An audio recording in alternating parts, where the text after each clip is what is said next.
Welcome to They Live by Film, a platform dedicated to bringing you film discussion and interviews from around the world. I am Adam Lundy, joined as always with Chris Haskell and Zach Bryant. Hello, gentlemen. Hello, hello. Hey everyone. How's it going? It's been an interesting week. So I've figured out that being an adult is terrible. Chris, I wish you had warned me. Um, so I've been getting like my teeth done and dental work. I haven't had insurance. I know this is going to be a foreign concept to the person in Europe here. I haven't had insurance in years. So finally going to the dentist and then when I got to the dentist, they were like, "Hey, did you know your blood pressure's a little high?" And I'm like, "Great, awesome." So now I'm eating nasty oatmeal and stuff for breakfast. But besides that, it's not too bad. Oh man. Just yep, that's how it goes. Sorry to hear that you're on the blood pressure train. Yeah. But is it medicine or is it just diet now? Well, I don't have medical yet. I don't get medical insurance until like November. So right now I'm just like, well, I'll do what I can on my end until then at least. And Yeah. try to eat less fast food, try to eat more oatmeal and bullshit like that. Yeah. Man. Well, yeah, no, pretty good for me. I'm trying to think what happened this week. I came back from vacation and everybody was just waiting to give me new work. So I'm running like a ton of concurrent projects right now and super busy at work. But so far I'm able to keep it contained where I'm not working on the weekends. I think I might have to work tonight because some people forgot to get me something or just didn't do it. But I know this busy season kind of ends in mid-November, so just pushing through. These films were perfect though because I didn't have a ton of time this week. So I know we're going to get into it here in a second, but I appreciate you picking some of the lighter side. These films were perfect. Well, I know this is a little bit out of my wheelhouse to choose short horror films, but I'm glad I was able to do it for you, Chris. What about you, Adam? How you been? Yeah, fine. Keep same old, same old. Um, Great. still on sort of going through training for this new role. So yeah, When does the training end and the role start? they're looking at end of November as a starting point. So yeah, it's been interesting. Been How do you interesting want doing us a to lot of stuff. address you when you change? Adam, I don't know. Just the same. Yeah, just the same as usual. As I don't make my job my personality. As far as I'm concerned, once I clock out, I don't work for that company. So yeah. Good. I suppose we gotta get cracking. So Zach, do you want to talk a little bit? I know you spoke last episode why you're choosing these films a little bit. Do you want to just give, in case listeners didn't get all the way to the end of that episode, just want Uh, to give an overview of what we're going to be talking about today? yeah, so today I figured with us just for us, we're recording on the 9th. This will be out on, I don't know what, like the 15th, the 14th. I think it's the 14th. So figured if we're going to start Halloween and spooky season, the best thing we can do is, maybe get some Stephen King. He's probably been the most adapted author on the planet, especially definitely in horror. And, of course, go listen to Adam's last episode where he did some modern horror stuff. I still have to listen to it because I need some stuff to watch for the rest of the month. Oh, But you yeah, would have definitely seen like everything on my list, at least post 1950. You would have seen everything, especially the new stuff. I do address it in the once I got to the 2000s onwards, everything is very normy because I just don't keep up with a lot of stuff. Like I picked three 2022 films for my 2020s, and you can hey, it's been a guess good year, probably man. guess what they are. So Yeah, I mean, 2022 has been a fantastic year this year, so I don't Yeah. actually blame you for that. But so I figured we'd talk about probably one of the more underappreciated Stephen King adaptations, which is The Night Flyer, which is for us, we talk about physical media. Still does not have a Blu-ray or anything in anywhere, as far as I'm aware. And of course, we're going to talk about one of the more popular ones, John Carpenter's Christine. So we can get started. You want to get started, Adam? yeah, we'll get cracking. Just before we do, then just obviously with the last episode, it was my first solo recording, so hope you enjoyed it. Hopefully, you got some recommendations. As I mentioned in the recording, they are on my Letterboxd. If you didn't want to be taking notes the whole way through and actually wanted to make a watch list, I do have a list on my Letterboxd, which you can find in the description. If you want to go there and sort of take from that, that's cool. We do have our own subreddit that we've just opened up. So if you are a Reddit user, which I know a lot of our original audience probably are, because obviously, this podcast started from a Reddit film club. But if you go to r/They Live by Film, we're going to be posting all the new episodes, all the links to the new articles on the website, in case you've forgotten that we have a website. They're all going to be all the links are going to be posted there every time there's a new article or a new episode. As the community grows, we're obviously going to look to get discussion posts going, maybe some polls for like picking films, all kind of down the line. So if you're a Reddit user, make sure to subscribe to the subreddit and engage with us there. You're going to be easily able to comment on this kind of stuff.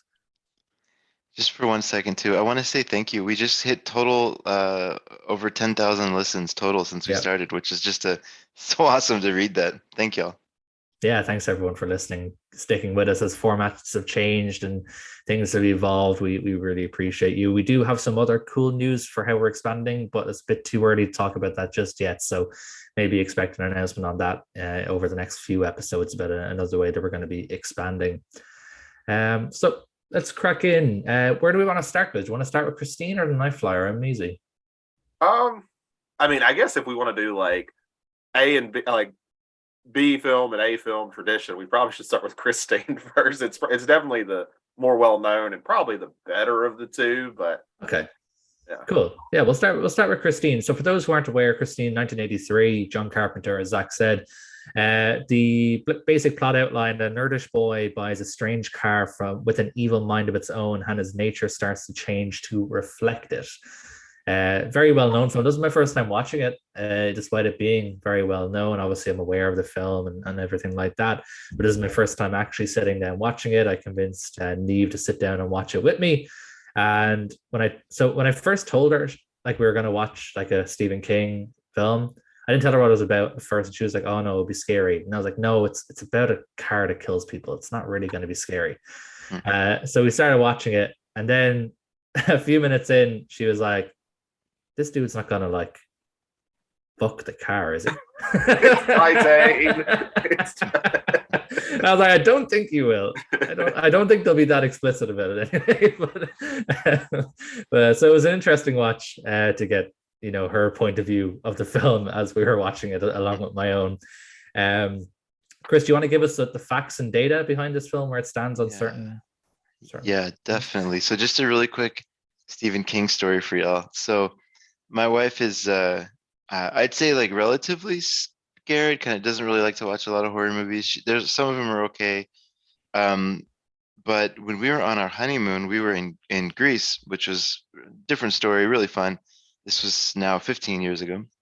And we were looking for something to just like, she likes to fall asleep to like background noise. Like she'll have The Office on to fall asleep or something like that. But when we were over there, we didn't want to do that. So we went to a bookstore to like find a book to read.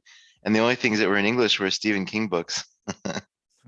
So we thought it was be worth a try, and that lasted about half of one night. Because it was, I forget which one it was now, but it had to do with like people inside of a house getting terrorized by whatever, and then some kind of a force from outside of the house. And that didn't last long. Is it bad? He just described like probably like 6 Stephen King books. Like exactly. Basically. I was like, which one is that? Yeah, exactly. I'll try to find it here in a second. But anyways, so I love Stephen King. I always have. He's one of my favorite authors, to be honest. Yeah, The Stand, I think is one of the best, probably just like single book that I've ever read in terms of I totally engrossed in that world, and I love the Dark Tower series. So anyways, big Stephen King fan. The world likes Christine. The world also likes John Carpenter, but They Shoot Zombies has this as the 260th best horror film of all time. Okay. So it's a beloved horror film.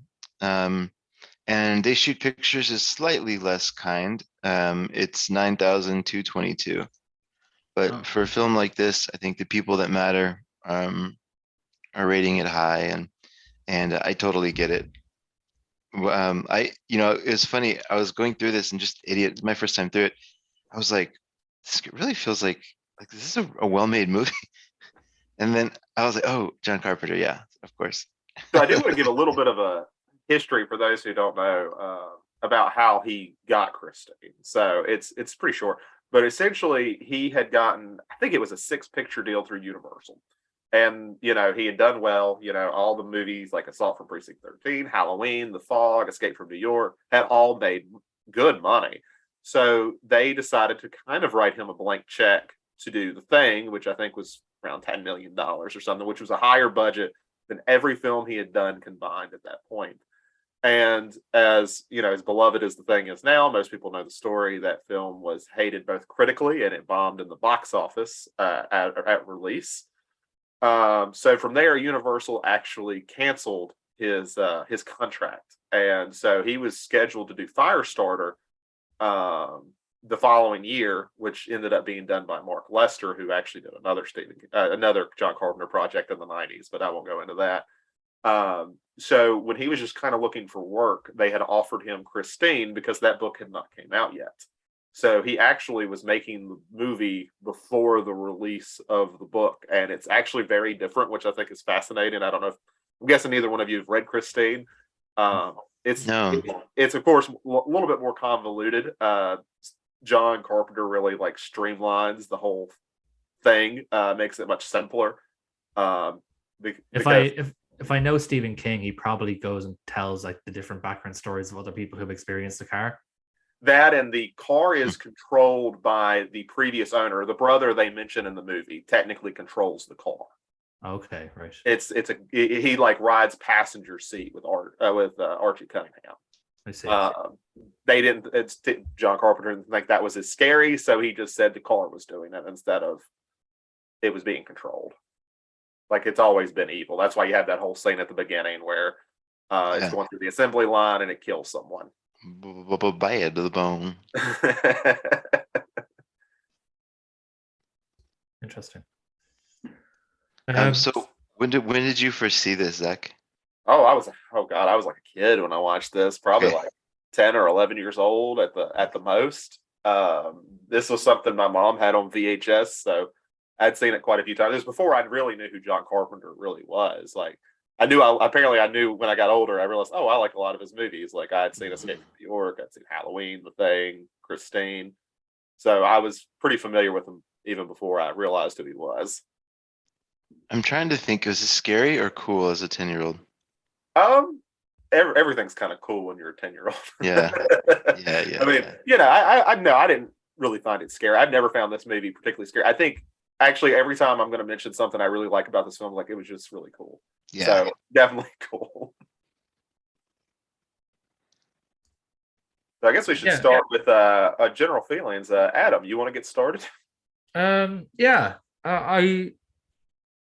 took me a while to get into the film. I think the film probably takes a while to get into itself.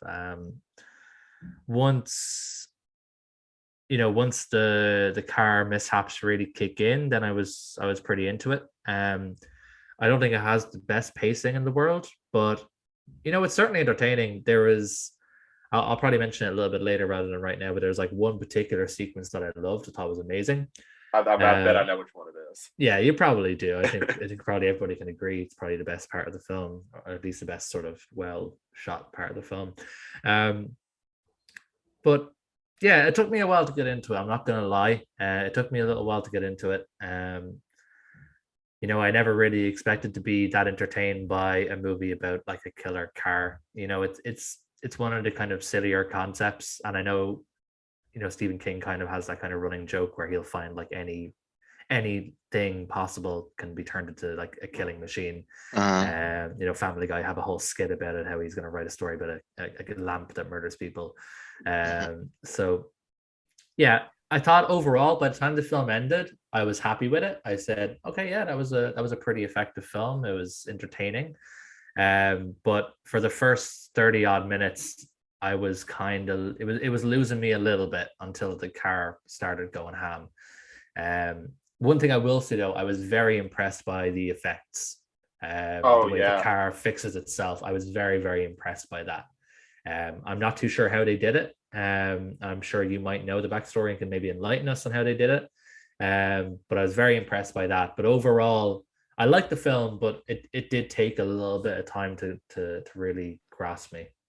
So it's probably not too shocking, at least in this sense, that that part's filmed in reverse.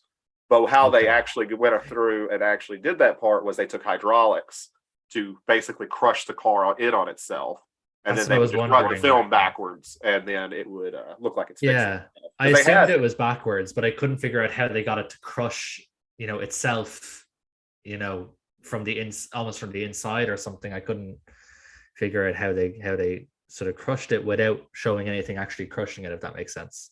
Yeah, and I think back at it now, and if they tried to remake this now, God, I bet it would have terrible CGI on the car. Awful. Yeah. You It would be just know, terrible. it would be awful. Yeah. Yeah. I just assumed it was like a really well-made inflatable that they added creaking noises into in the back end. Well, they actually had a decent amount of cars to destroy for Christine. Okay. Like I think they had about 10 or so. So Oh there were wow. several that were just used to destroy, and there was like two that actually ran. Because the bright thing about the Plymouth Fury is it has a button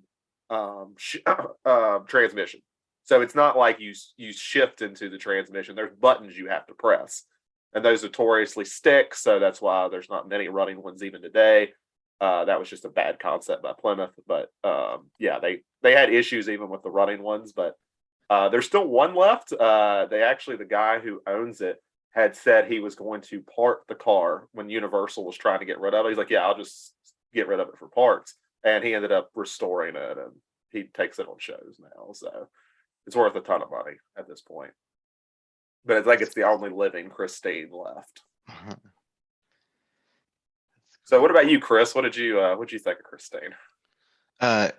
So as the very first scene, I was like, oh, this is gonna be like a good, like kind of 80s high school movie. Like, okay, because like there's just certain 80s kind of, like Jim Wynorski, like Chopping Mall, that style, that's different. It's a little bit more goofy and funny, but that catches me. This one was probably more shot in the like almost like Revenge of the Nerd style or something, in terms of like maybe a comparison in terms of the way it was shot.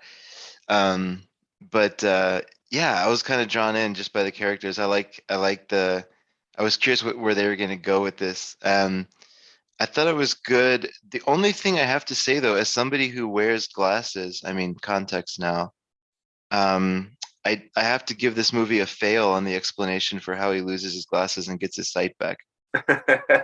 The car is not going to be able to fix his eyesight. Chris can believe a living embodiment of a car, but God, Yeah. if the kid can now see suddenly, that's just too far. Yeah, Step too one far. step too far for me.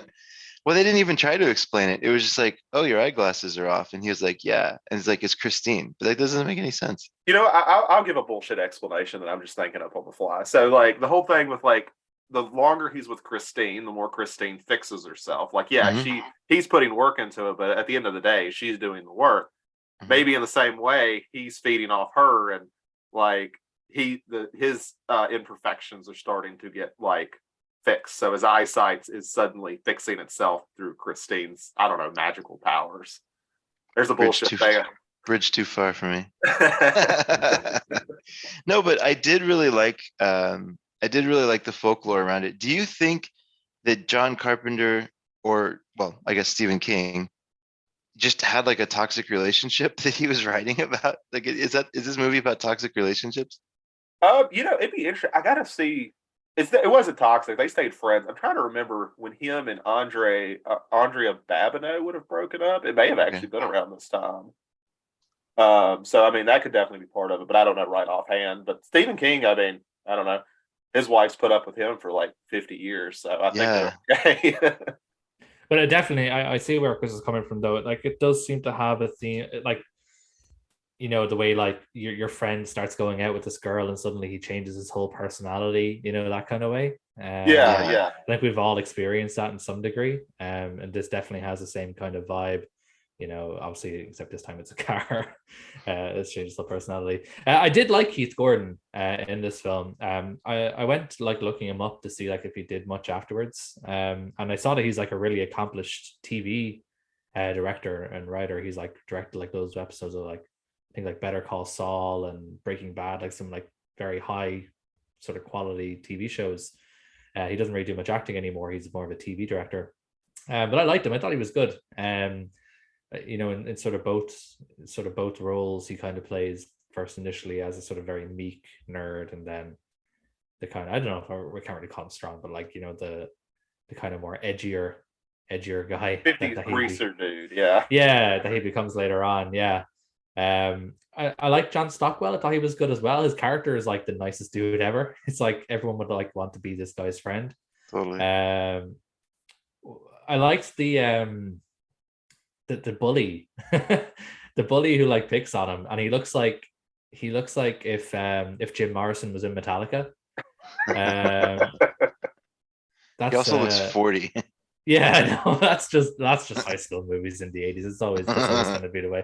It's like in Greece, where they have like one of the guys in Greece is like literally like 40 years old, balding. Totally. That's just and it's not even unique for Stephen King, because like fucking Sissy Spacek was almost 30 when she played in Carrie. Yeah, so that's not too. I'm not going to get too hung up on the fact about how old some of the kids look. That's just expected. But yeah, I thought the cast were all pretty good. Obviously, Harry Dean Stanton, I was going to say the living legend, the now deceased, unfortunate legend, was in it. I always like when he shows up in things. Yeah. So I thought the cast was good. The effects were good, as we said. Score was a John Carpenter score. It goes boom and bap, and there's little synthy bits. That's pretty much John Carpenter's score, so it's fine. But yeah, the part that I sort of alluded to earlier, and you can tell me, Zach, if you're thinking of the part as well, when Christine is chasing the jock guy down the road, yes, and it's absolutely on fire, that's fucking awesome. That is such a good little sequence. When Christine's on fire chasing him down, and it's almost like David Lynch saw that and said, I'm going to use that, something like that. And he does kind of in Lost Highway when he's shooting the road. I thought about that when I watched Lost Highway too. I was like, that's Christine. Yeah, exactly. So that part, that's like a 10 out of 10 moment in the film. That's like the one. The rest of this film, I'll like say it's like a solid 7 out of 10. But that's like one moment where it's like, okay, yeah, Carpenter killed it in that sequence. And since I know way too much about this film, I'll give the background of that, just because I think this is super cool from like a stunt perspective. So the stunt driver had to have the windows completely blacked out. So they had to light the car on fire, and he has to back out of the gas station that they've just like ran into. And then he's got to be able to go like 60 miles per hour with no ability to see with the car on fire. And I just think that's super cool. Like just being able to do that, just like, yeah, we're going to ask you to do something about as death defying as it goes. You're not going to be able to see. You're just going to be guessing. I hope you know what you're doing. Just sort of kind of tenuously related, just regarding drivers and stuff, because obviously now the film is so kind of well known. We all know it's about a killer car. But one thing I noticed kind of earlier in the film is that the windows are always blacked out during the scenes. Was the audience like supposed to be thinking that this was Arnie doing all this initially? They are, yeah, or I think it's just supposed to be, is he involved in it? Because I mean, they kind of ruined that at the beginning of the film with the first scene. That's what I'm wondering, yeah, because it's we show that the car is a killer, like literally the first scene. So I was wondering, was this supposed to be a twist that it's the car doing it and not Arnie? I guess it's supposed to lead up to at the very end where we do see Arnie's in the car, but then you still don't really know if he's there the whole time or if he's just there at the end doing, like, he's so lost at that point that Christine doesn't even have to do it on her own. He can do it as well. I've always been a little confused about that as well, to be honest, like what they really wanted that to be. And I think that has a lot to do with it being so different from the book. Like, you don't want to overcomplicate it, but I'm not also sure what they're doing there 100%.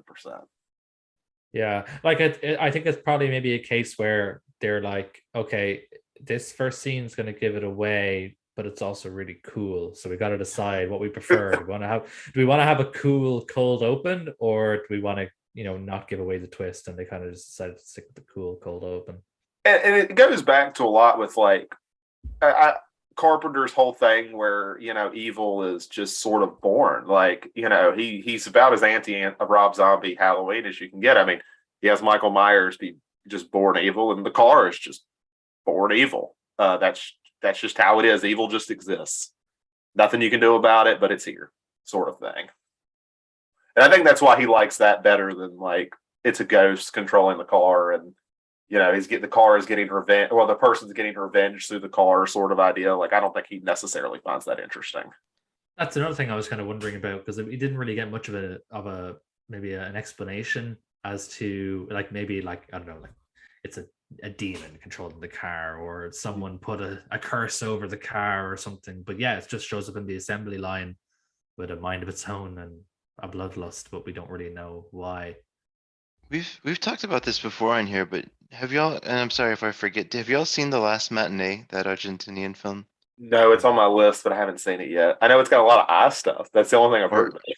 Yeah, or sorry, Uruguayan film. But that's a good example. I think sometimes horror works like this, where there's no background on the killer, there's no story. It's just this guy shows up and starts slaughtering people in a movie theater, and they have to try to fight him, and it works. Like, the movie's great. I think, yeah. No, I was gonna say, I agree. I think that people get bogged down like really hard in horror about, okay, how do we ground the audience? Oh, well, let's just give this complicated explanation they don't give a shit about. Like, if I'm watching a killer car movie, I want to see the car kill. I don't care why it's doing it. Totally. It's the Jurassic Park Dominion discussion, right? Like, you just want to see 60% of the movie be cool dinosaurs, and they pull it off. Yeah, like, know your audience. Like, there's a lack of pretension when you just know what your audience is there for, and you play into that, and you still make something. In the case of Christine, you still make something fun and good out of it. Like, yeah, it was never going to be The Thing, or it's never going to be Halloween. But as far as like Carpenter horror movies go, it's pretty solid. Like, it's a solid thing in his filmography for horror. I think it's better than Prince of Darkness. Maybe not better than In the Mouth of Madness or anything, but yeah, I agree with Prince of Darkness. That nearly put me to sleep during the week. So, oh, did you watch? You didn't like it? No, I was very bored. It has a lot of nice ideas, but like, I didn't give a shit about the plot or the characters at all. It's like a Chris Nolan horror movie. I mean, I would also watch a Chris Nolan horror film at this point. Yeah, exactly. Well, Zach, you're consistent. You put Christine above Prince of Darkness and right below Escape from LA. I like Escape from LA. I actually like that movie quite a bit. I thought Escape from LA is awesome. Yeah, like, it's the same movie again. But I don't know, it's pretty cool. Like, I mean, kind of, except this time he can play basketball and then he can surf, and like Escape from LA just pulls no punches. In LA. Yeah. I mean, I'm not we're not spoiling anything for you, because literally it's the same plot. It's the exact same plot. The same beats are happening, but it's done pretty well. Like, there's some goofy stuff in it. It's definitely goofier than Escape from New York, but Snake Plissken's still cool. But yeah, so Christine, I really like it. It's not my favorite, but it's a nice one I like to throw on during October sometimes. Just like, it's an easy watch. It's just a bit of goofy fun, I suppose, isn't it? So it'll probably end up in my kind of rotation as well, in October's, because it's just easy, goofy fun. And I was trying to go ahead, Chris. I'm sorry. Oh no, I'm sorry, man. I was asking you about how old you were earlier, because I was debating whether or not I could show this to my 5-year-old. He's probably a little young for it, but like, I probably show it to a 7 or 8-year-old. Like, there's nothing really like that scary. The only thing that could be scary is now we have autonomous cars that are coming out. So it could be accidentally prophetic. It's interesting because they were so worried about this film getting a PG rating. So that's why the word fuck is all over this film. Like, he rewrote the script, so they said fuck all the time. He's like, we're not getting a PG rating. Because there's really not that much violence in it, and it's not gory. So they really, really wanted to get that R rating. But I just want to note that my girlfriend hates it. After I watch the movie, I'll just say shitter all the time, because I think that line's hilarious. Like, where the guy just calls the shitter for the entire film. Yeah. But awesome. to leave on like one more behind the scenes thing on this, so no one ever has to watch the behind the scenes featurette of this. You never have to do it. I am telling you all the cliff notes now. There's a scene of John Carpenter where he's looking at the main actress. I can't remember her name right off, but like he looks really confused, like while he's looking at her. And the reason that is she has a twin sister. So they did a little prank where she came in and acted for her. And John Carpenter just couldn't figure out what was going on. Like he's like, something's just not right. And so they did this like for the whole day. And that picture's taken where he just like keeps looking at her, trying to figure out what's up. And then the other girl comes in and like reveals that she had just got her twin sister to do it all day and this whole thing. And I was like, at least it was a fun set, I guess. You talking about Lee? Yeah, yeah. Oh, nice. I'm just looking her up, actually. I was going to talk about her briefly. So it looks like her name is Alexandra Paul. That's it. That's it. That's it. That's awesome.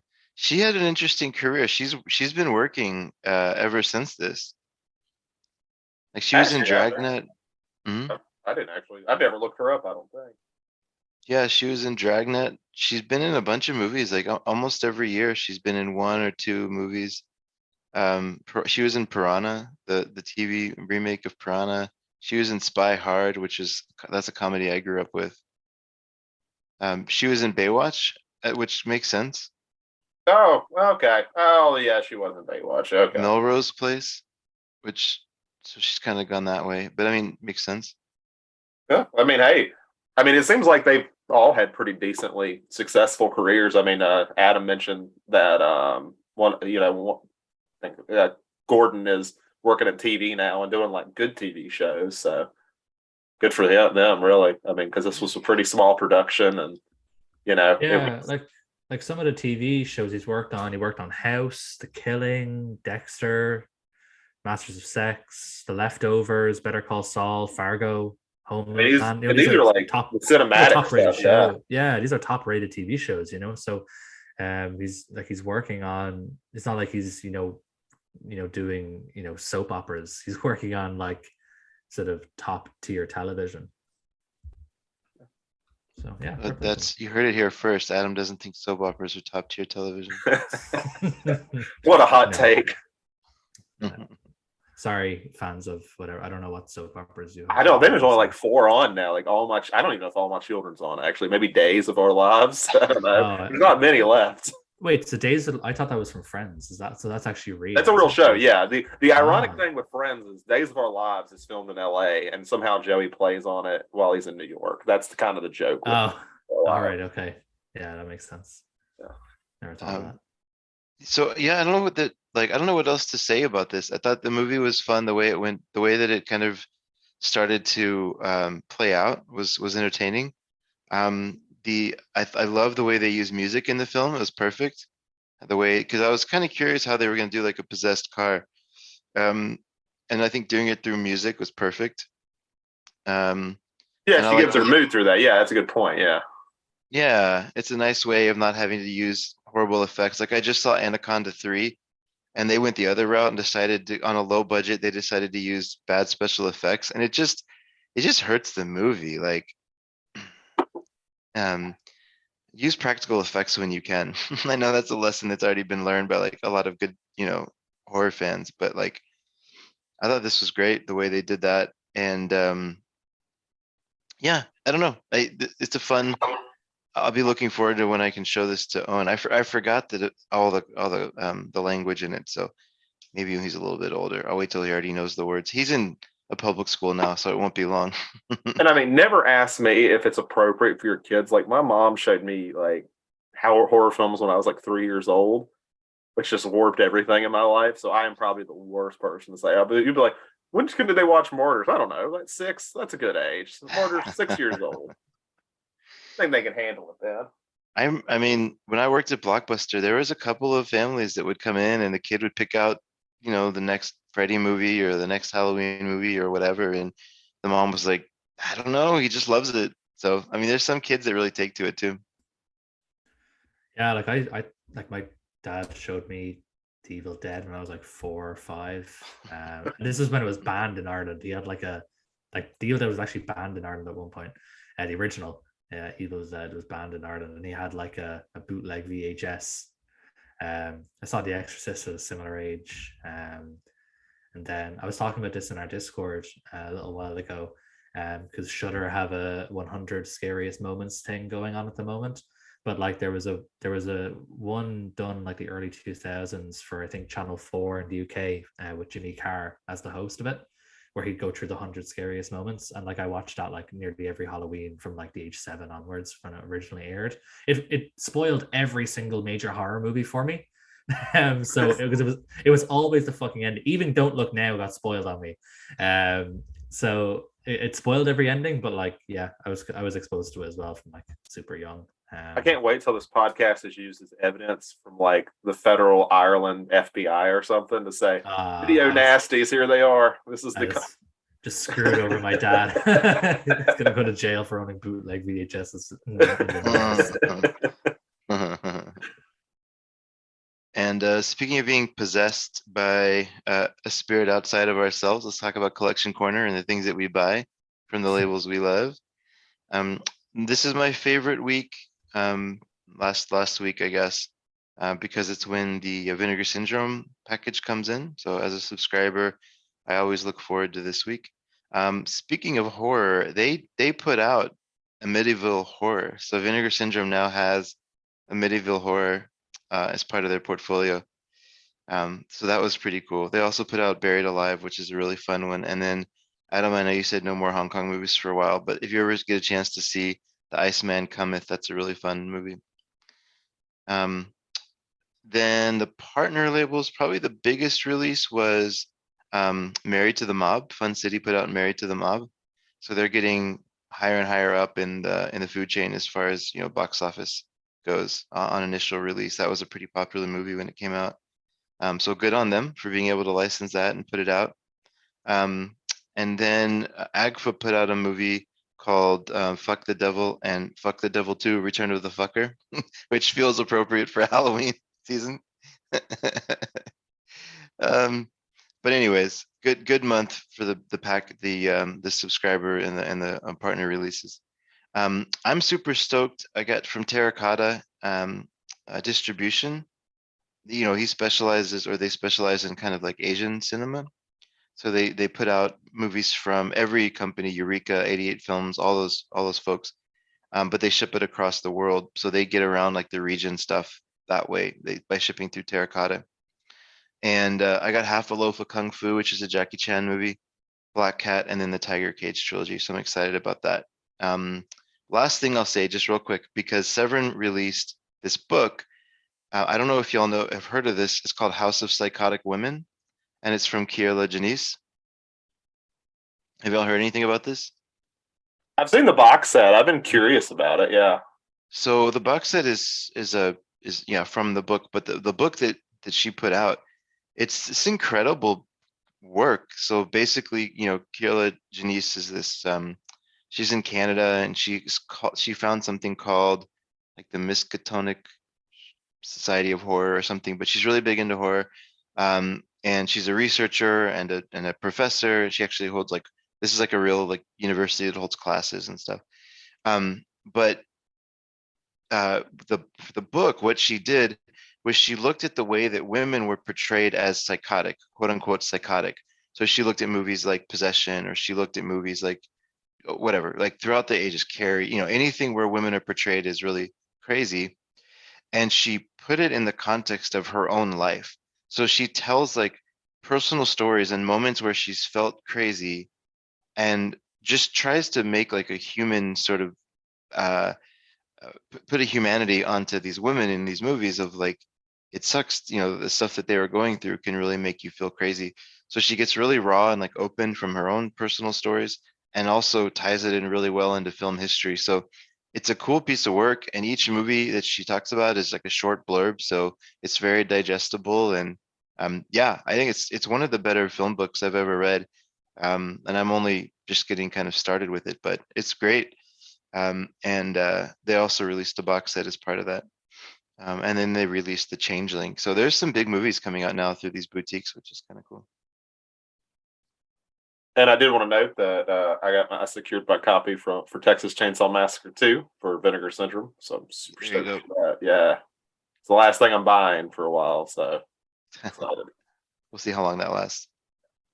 I'll go real quick. I have something very short, and this really isn't directly to anything coming out, but I did just want to give like a shout out to like this guy. I have recently gotten the last 3 for the 4K Scream Factory releases for Halloween 6 through 8, the top tier of the Halloween franchise, of course.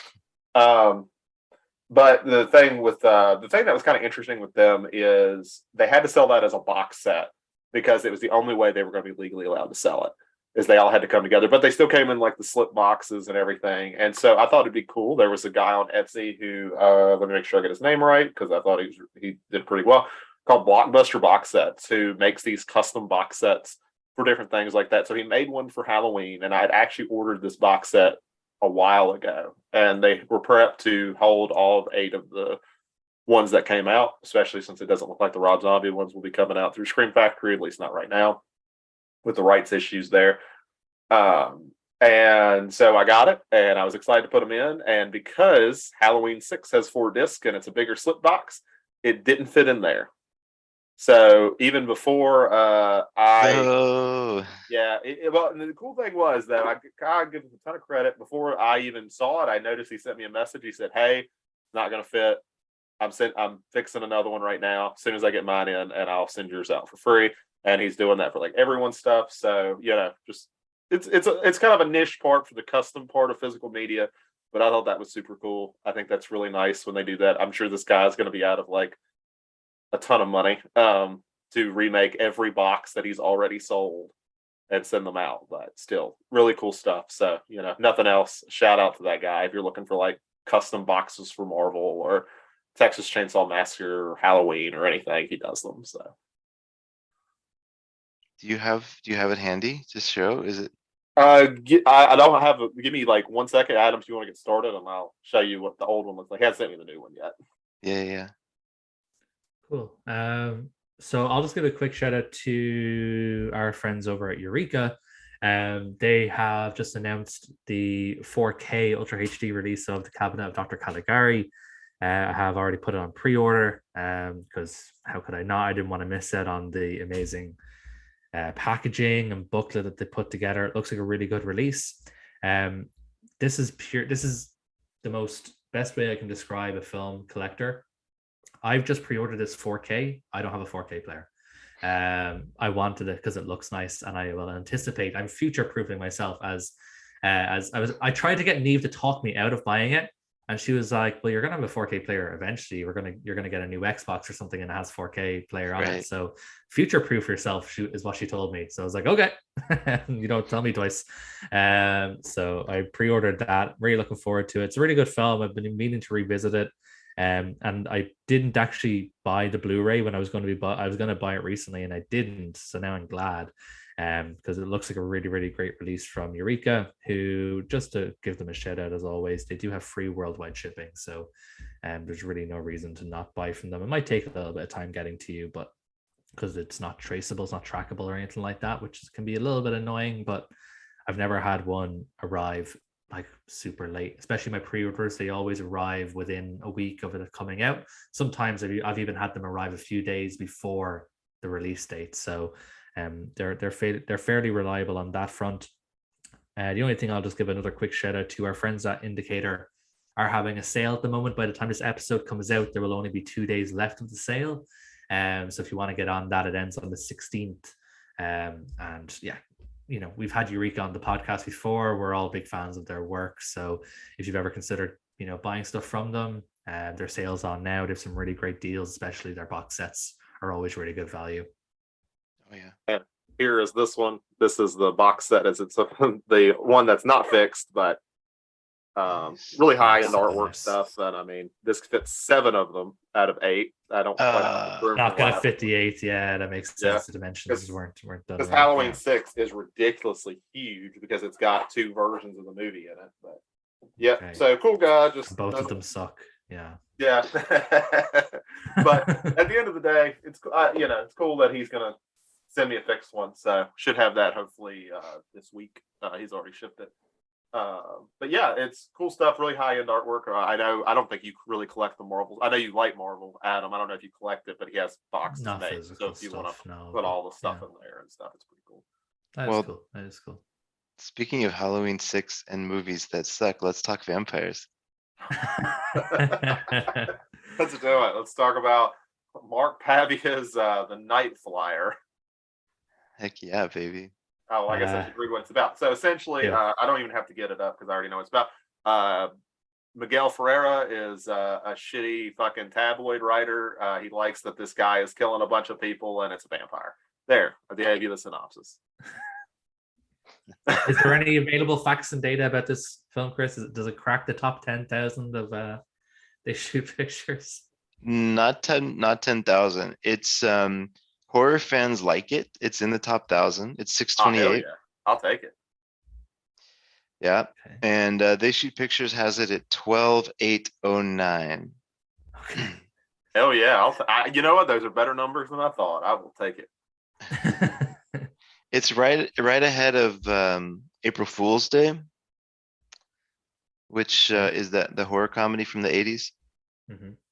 The Crazies. Romero and or the remake? Romero.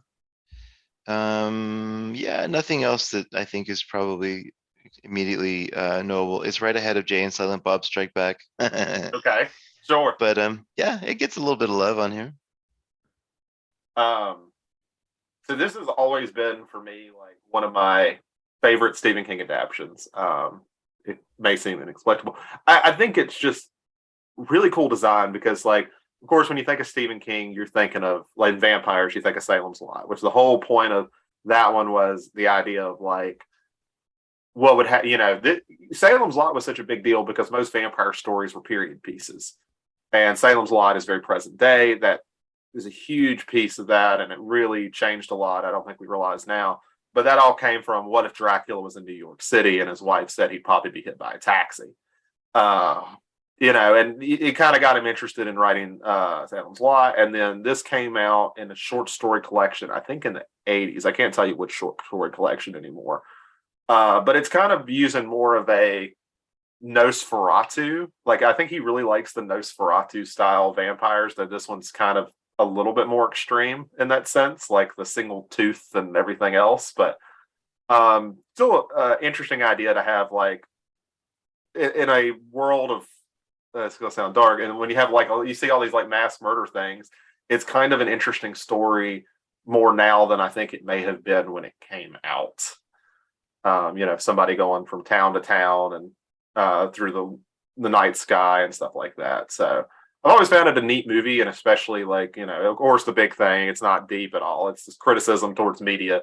The more the vampire feeds off of killing, the more the tabloid writer feeds off of that death. And is he any better than that sort of thing? So There's a great line where his editor goes, "God, I hope more people get killed." subtlety was not up there. This was a bit of a roller coaster of a movie for me. So I was watching it, and I think I was about 10 minutes in when I messaged Zach, and I was like, I feel so bad for Miguel for having to make this movie. And then we were talking about it, and then I went back to it. And then I started getting into it a little bit more, and I was like, yeah, he's a real fucking scumbag. This main character that he plays, like, he's a real bad guy. I think at one point his editor also tells him, like, keep the victims over 2 years old or something like that, and basically, like, implying that he goes in and shoots, like, dead babies, or shoots photography wise, not with a gun. He takes photos like dead babies and shit, just like real shitty stuff. And then about halfway through, he has that moment in the hotel, where he's, like, visited by the vampire, and can't tell if it was a dream or not. Yeah. And it has, like, one of the funniest lines I've ever heard in a movie. Because, like, he's sitting there, and, like, there's a glass of, like, whiskey, there's, like, a bottle of whiskey beside it, and, like, most 99% of the movie, the character will go, "Oh, I need to lay off that stuff," but he goes, "I need to drink more of that stuff." And I just thought that was hilarious. Yeah, I think Ferrer really does play it with a good sense of humor. Like he knows how over top the character is. Yeah, And he I really delves into it. I love Miguel Ferrer. Obviously he's in Twin Peaks. He was more of a supporting role, but he did have a bigger role in the third series in The Return. So I love Miguel Ferrer. I think it's fantastic. Was fantastic. Unfortunately, he passed away a couple of years ago. I thought he was a really underrated character actor. Wish he got more work. And he was great in this. The whole way through, though, I was still like, yeah, this movie's it's fine, it's okay. But the last like 20 minutes of this film is fucking awesome. Yeah, like So honestly, I was probably in the same boat you are the first time I watched it, and I was like, I am so like allured by that ending of the it's whole so movie. good. It's so good. Obviously, we'll probably go deeper into it in a little while. But yeah, the ending of that movie is like that's like a 5 out of 5 ending. It's so good. But yeah, the rest of the film's fine. It's okay. It's very TV movie ish.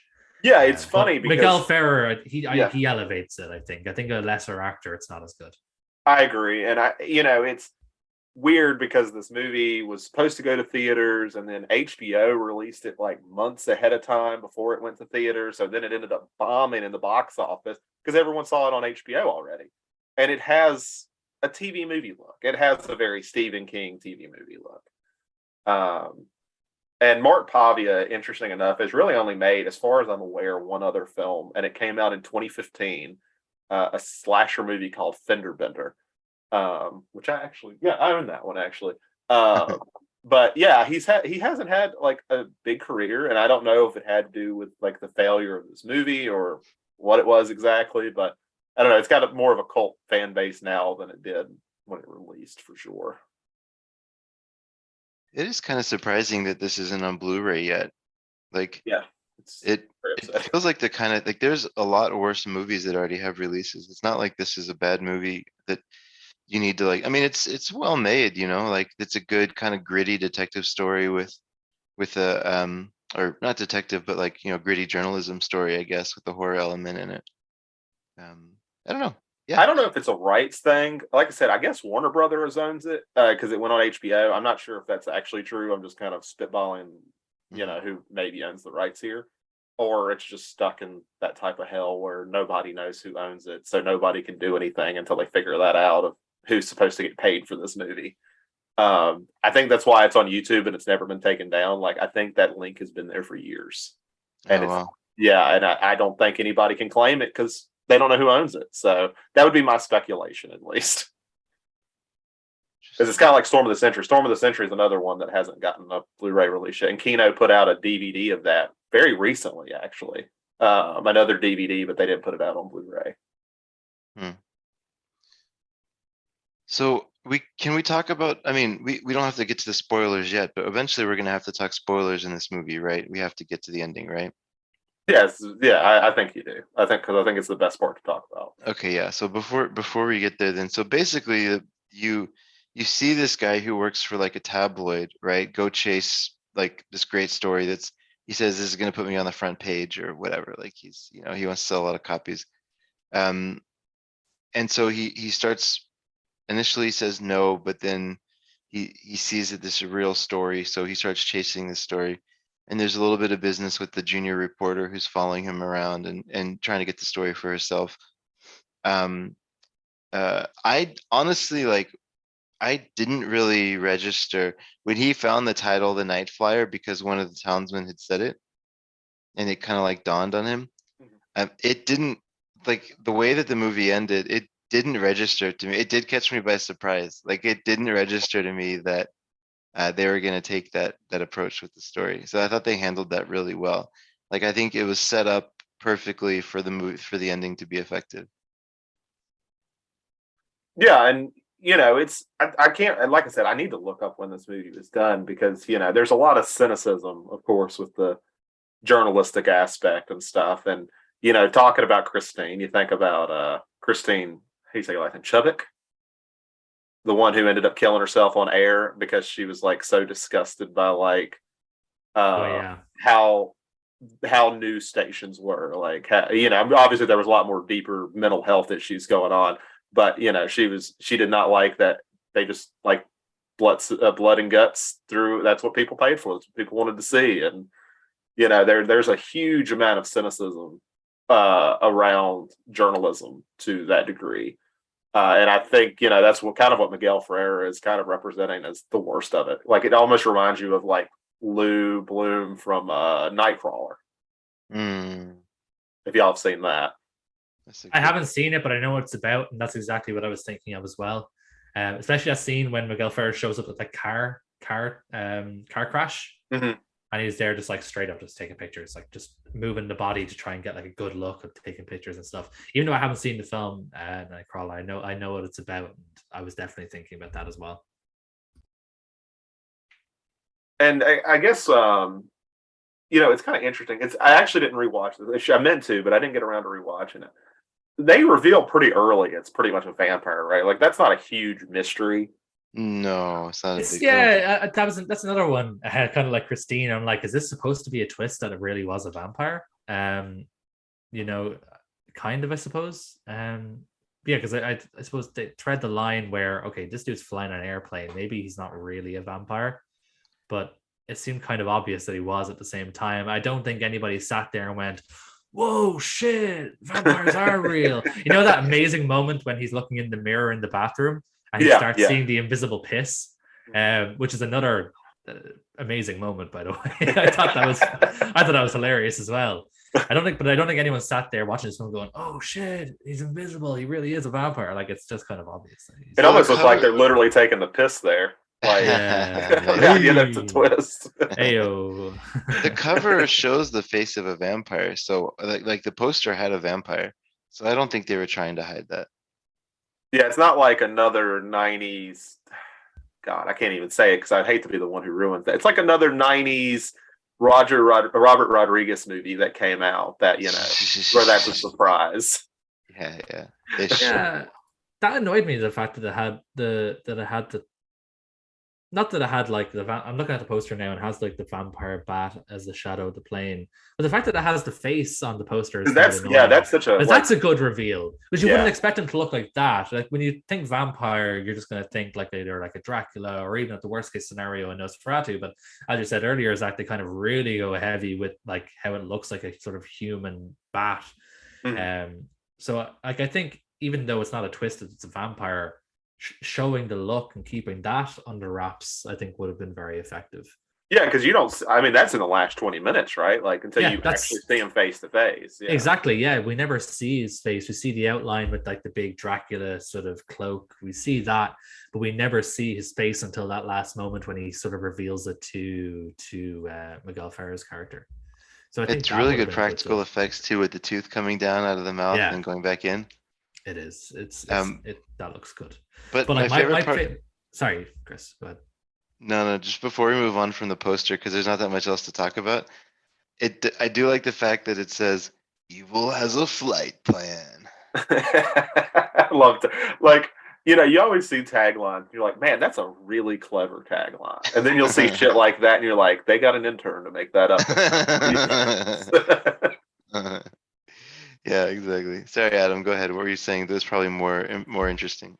Yeah, no, I was just going to talk about my favorite part of the ending, if we can get into spoilers territory. Yeah, let's do it. Spoiler warning for people who haven't seen this movie. It's on YouTube. Go watch it. It's free. Yeah. Yes. Yeah, just make sure you click the right version, because one of them only goes to 480p and the other one goes to 720p. Fucking DVDs. Yeah. But yeah, the ending of this film, the part where he's like, I'll show you hell, and then it switches to like black and white, and it has like, it starts showing the Miguel Ferrer's character like the sort of ghosts of all the people he's sort of photographed, and it kind of is coming back now to haunt him. That was just amazing, like how they even thought to do that. That's surely, I don't know if you read the short story of this, Zach. That definitely seems like a long time ago. Yeah, I wish I could sit there and say I remember it. I don't. Yeah, his short story collections are a lot. There's so many stories in them. It feels very Stephen King. So I would be surprised if that part isn't lifted directly from the short story. That feels very Stephen King.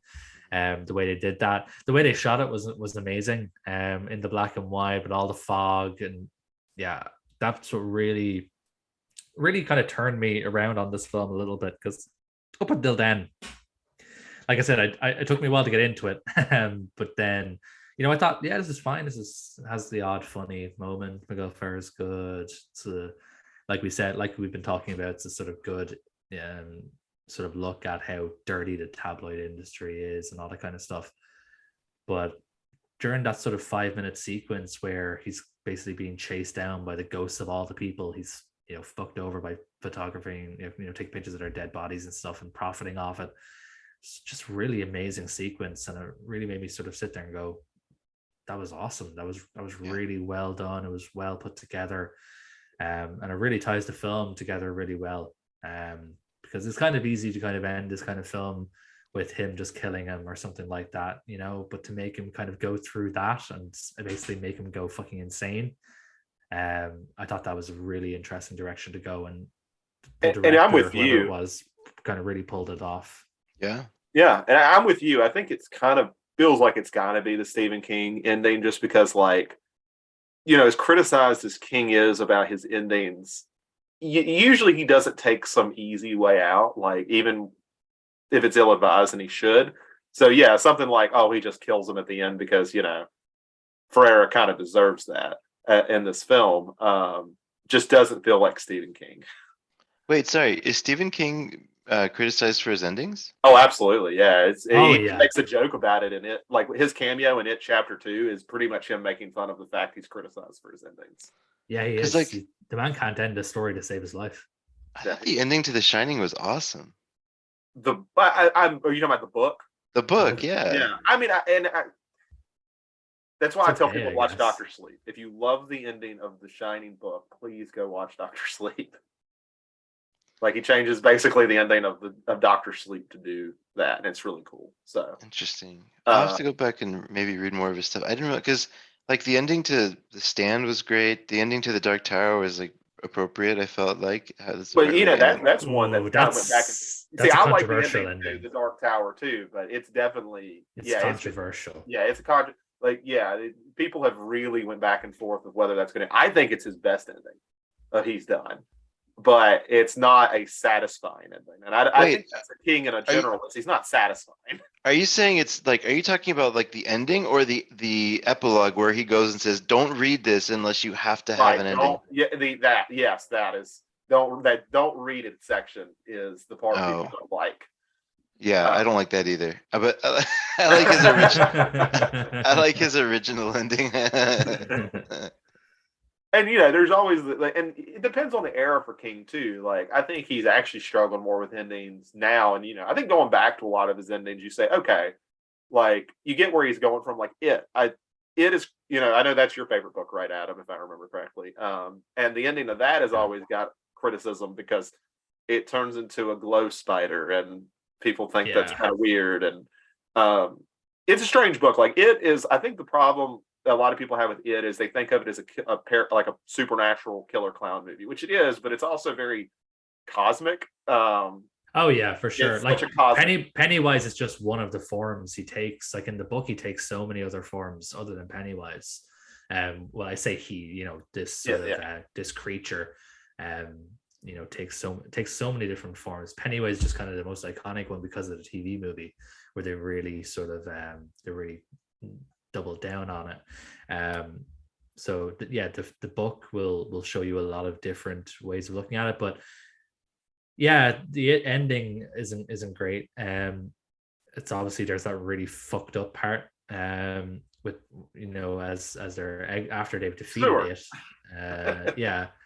Really fucked up part that they'll never put on film. Because the amount of coke King had to be on to make that up. So much copious amounts of cocaine. And then I don't really like the epilogue either, where he beats the devil too. I don't really care about the epilogue either. It's fine.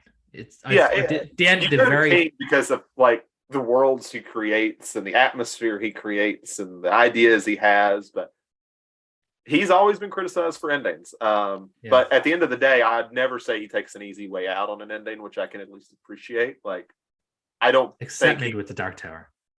You think that's easy? Like, I feel like that's like the hard one to take, like, because you knew that was going to piss people off.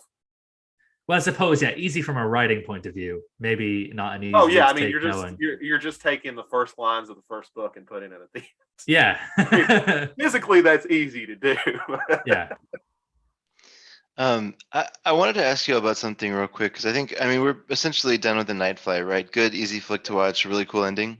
Good B movie. That's kind of Yeah, what I I'd wanted to agree. talk about in a second. It's good B movie. So I Yeah. want to ask you all about Stephen King for a second because I've noticed this trend that I think I just am curious about. Like, um, there's certain writers and directors that are populists, but sort of like in the best way, right? Like Kurosawa was a populist. His movies are meant to be enjoyed by everybody for the most part. He watching a Kurosawa movie versus watching like some of the more obscure Fellini stuff, you can tell that Kurosawa meant, or he just naturally, like innately inside him, like knew how to entertain well and like knew how to entertain the masses well. I think Spielberg falls under that. There's a bunch of directors that are kind of like no matter what they do, they can't help but they have a good sensibility for what people are going to like. And I think Stephen King is like this as well. Um, I think it's interesting. Even when I was back in college, so this was 20 years ago now, there was this debate going on about whether or not he was literature or fiction, and people get really up in arms about the fact that he's not literature, but he keeps winning these like literary awards for his writing. But they like the argument is that, well, he's like a populist. He's writing like pulpy, stuff. Like you can't be considered like a proper, whatever. Like he can't be considered next to James Joyce or whatever. I don't know, whatever it is. Um, but I Can was I just really just curious. note I hate that divide? Like I just think it's a terrible divide. Yeah, that's kind of where I'm going with. It's kind Yeah. of unnecessary, right? Like I mean, King is probably one of the most influential writers in Hollywood at this point. I can't think of another author who might be more adapted at this point.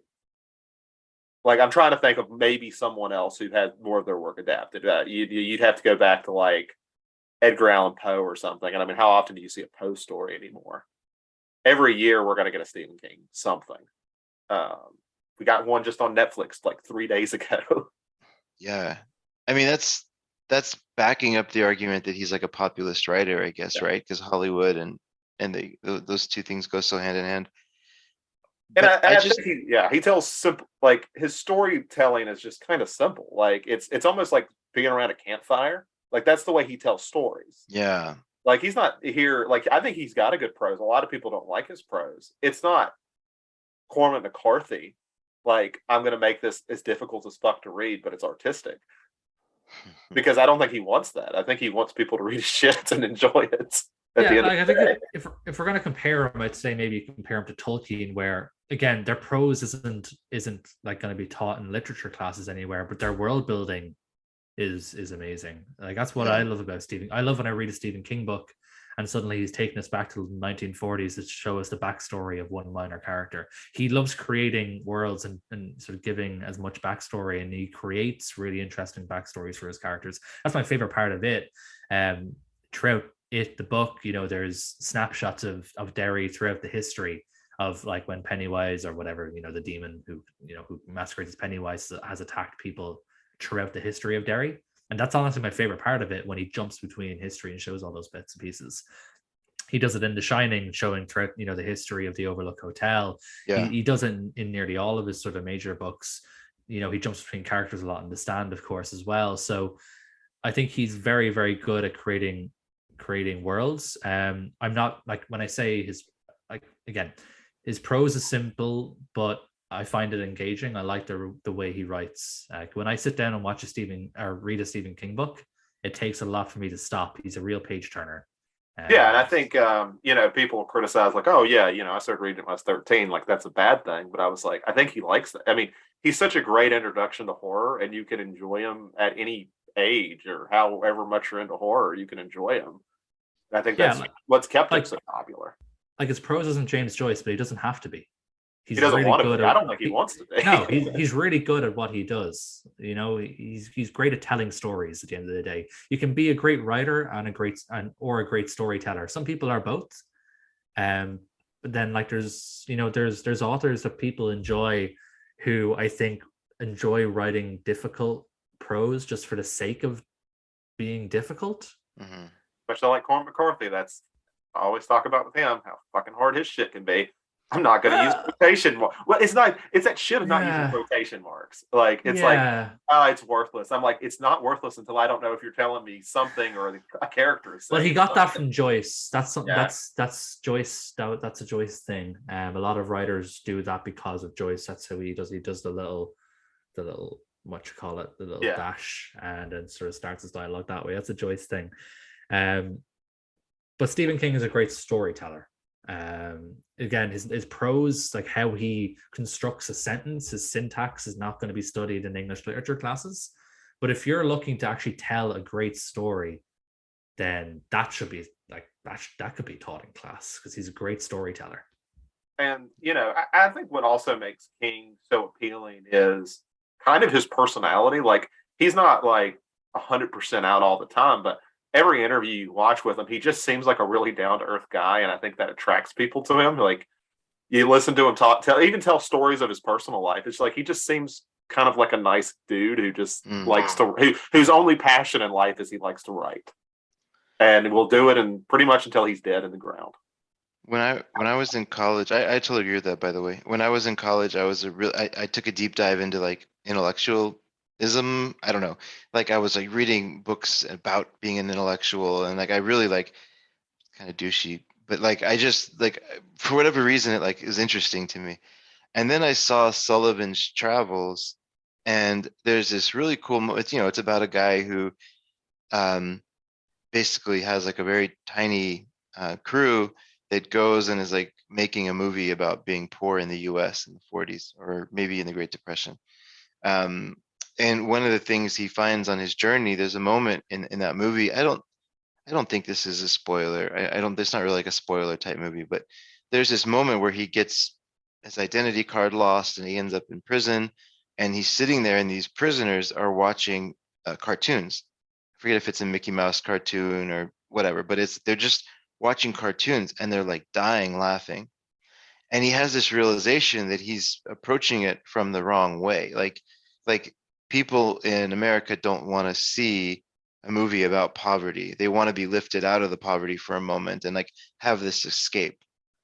And anyways, it was an influential moment for me to realize that like the stuff that I grew up with was still okay to watch, because I was like against Shawshank Redemption now because it wasn't whatever. Like, I was just like, I went through that. You kind of go, I think you go through those phases where it's like you try to run away from those things that were influential. And that was like that was the big moment for me of realizing I just like what I like. And so ever since then, that's when I started liking Stephen King, and I've been defending him a lot but for my life. And I think Tolkien is a good example as well, just a good storyteller. I think, there's some people that their books just can like, you get like completely immersed in the world that they create. 2 hours go by and you like don't want to stop reading. And I think there's something to that is fun. And that's, anyways, to go back to these movies that we saw, like Stephen King, which is, I think, ironic that you always think he doesn't do endings well. I think both of these movies have good endings, and I like the way that I don't know, denouement or whatever happens. Like, I like the way that third act happens, and the way the story comes together, and the way that the surprise happens. I will say I tend to defend, like, I do think to a sense Stephen King gets over criticized for his endings. I think some of them just end up aging better than others. Like the sense when people first read them, like, well, that's not where I thought this was going to go. And they kind of get a little, because I mean, when you're reading a book, especially when you read like some of the shit he writes, it's like 2,000 pages long or whatever. You've kind of already just started developing how you think this is going to go. Mm-hmm. And for the most part, King follows that. You kind of figure out what he's doing for the most part. And then he'll throw something at the end. You're like, what? What is this? Why is there a giant glowing spider? Where did that come from? Why is there a turtle god? It's just stuff like that. But I think, you when you sit down and you think about it, you're like, okay, I see what he's doing. And I think the longer you sit on it, sometimes you can really find it. Though credit to, I think, I can't remember the book ending very well, but I do think the ending for the movie Christine is fairly different, just because the whole situation's a little different. And I mean, I think Carpenter's the same way. He kind of likes his endings to be a certain way. Like, I mean, going back to Halloween, I mean, in the Halloween, Michael Myers is gone, and all we hear is the breathing that lasts over. And at the end of Christine, we see the car move for a second as it's trying to rebuild itself. And I think that's just a very Carpenter type ending. The ending of it's for him, it's over. It's not sequel bait necessarily. It's just like evil never dies. Yeah. Evil will always come back. Yeah. It's a very simplistic way, and I think that's why Carpenter works well with King, because I think they both have that similar worldview that evil exists, but it's not the end all be all. It's not nihilistic. It's just reality. Hey, reality. Bad things happen, but good people should be able to go through that in some sense. Okay, so we're gonna sign off with any other business as always, where we just give a quick rundown of things we've seen recently. Do we want to give a shout out to Zach? Do you want to hop in first with yours? Yeah, I can hop in real quick. So, give a little background. One of the, we talked about like icons. We were talking about Pennywise earlier. Well, in a similar vein, there is an icon that's been trying to be made for a while, named Art the Clown, who got famous for Terrifier. He was in a bunch of shorts and stuff like that. Full disclosure, I despise Terrifier. I think it's a terrible movie. I hate it so much. The thing with, I guess the criticism I always get is people always say, oh, it's a throwback to 80s slashers. And I was like, no, 80s slashers were good. That's a huge difference. But credit to where credit's due. The actor who plays Art the Clown, former mine, he does an extremely good job. He's very creepy. The issue I've kind of always had with him is he looks very try-hard as like a killer. I don't know if you guys have seen what Art the Clown looks like, but it's got like these rotten teeth. It's not necessarily scary to me. It's like, when you think of like a scary clown, like obviously you're gonna think of Tim Curry's Pennywise, which is kind of a normal-ish looking clown, but that's kind of what makes it creepy, is because you see this normal-ish looking clown in these places he shouldn't be. And that's kind of the disturbing part about it. So that came out, I think it's in 2016, 2017, and garnered a massive fan base. And they announced the second movie was going to come out. That just came out on a special event from Regals. And I was really hesitant because the runtime was 2.5 hours for a slasher film.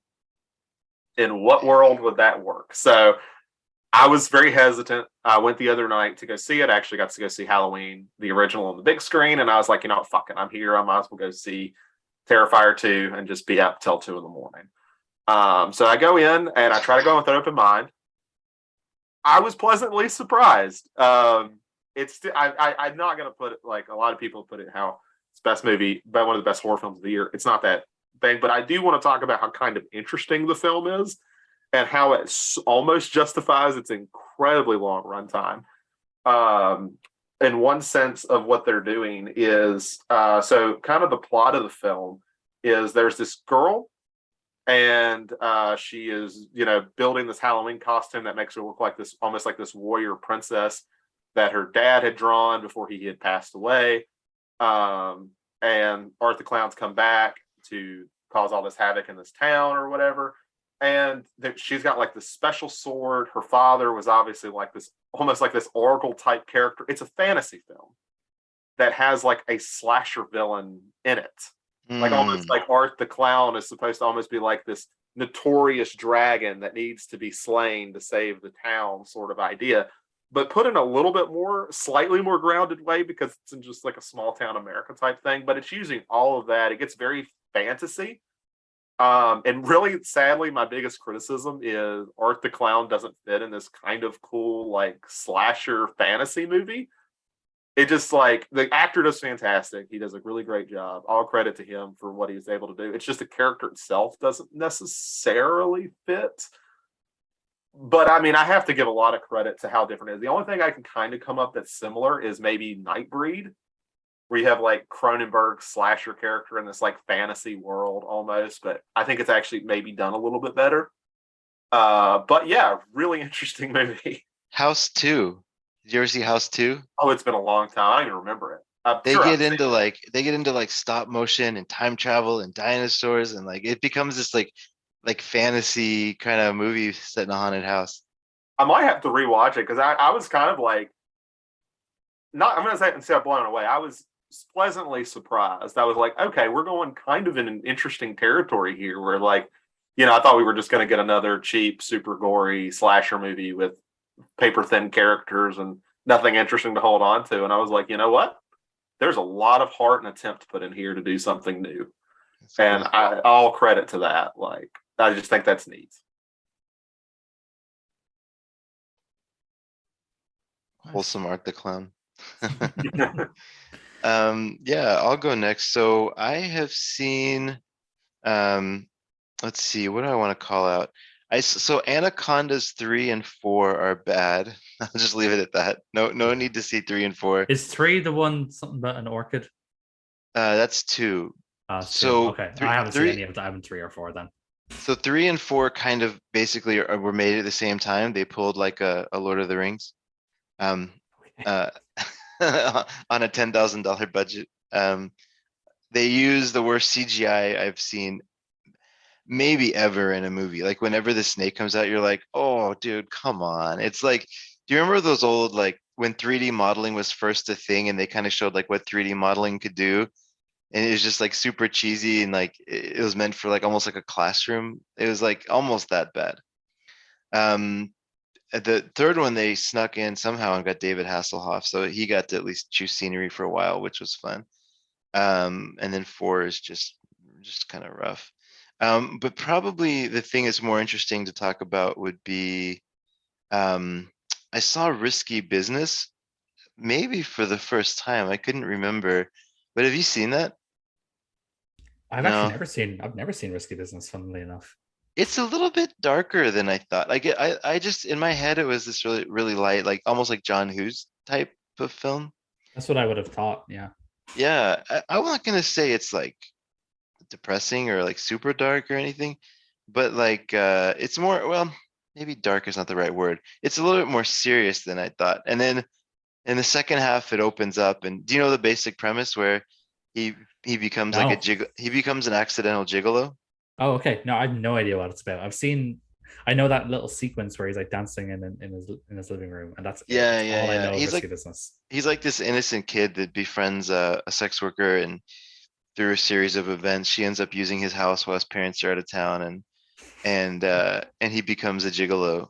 Um, but it's done in an interesting way. Like it's funny at times, and it's lighthearted at times. But it's just more serious than I thought. They play it closer to a drama than a comedy. So I was a bit surprised by that, but it's good. It's actually, I really liked it. It's good. Sounds like when I watched Dirty Dancing for the first time, and I expected that to be kind of light and breezy, but there's a lot of sort of more serious stuff in that film as well. So. Great example. Yeah, like there's like levity in the movie, but like the tone is a little bit more serious, and like yeah, that's a great comparison actually. So what about you? What have you been watching?